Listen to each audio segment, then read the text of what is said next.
காலாப்பட்டில் பரபரப்பு. Petrol bunk கழிவறையில் வாலிபர் சடலம்.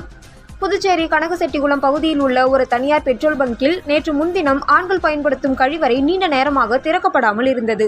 இதுகுறித்து சந்தேகம் அடைந்த பங்க் ஊழியர்கள் காலாப்பட்டு போலீசுக்கு தகவல் கொடுத்தனர். விரைந்து வந்த போலீசார் கதவை உடைத்து பார்த்தனர். அப்போது சுமார் 30 வயது மதிக்கத்தக்க வாலிபர் அங்கு மூச்சு பேச்சின்றி கிடப்பதை பார்த்து அதிர்ச்சியடைந்தனர். உடனே அவரை மீட்ட போலீசார் கதிர்காமம் அரசு மருத்துவக் கல்லூரி மருத்துவமனைக்கு அனுப்பி வைத்தனர். அங்கு அவரை பரிசோதித்த மருத்துவர்கள் ஏற்கனவே அவர் இறந்துவிட்டதாக தெரிவித்தனர். விசாரணையில் அவர் விழுப்புரம் மாவட்டம் வளவனூர் பகுதியைச் சேர்ந்த அழகர் மகன் சதீஷ் என்பது தெரியவந்தது. இதுகுறித்து காலாப்பட்டு போலீசார் வழக்கு பதிந்து விசாரணை நடத்தி வருகின்றனர். அவர் மாரடைப்பில் இறந்தாரா அல்லது வேறு காரணமா என விசாரணை நடக்கிறது.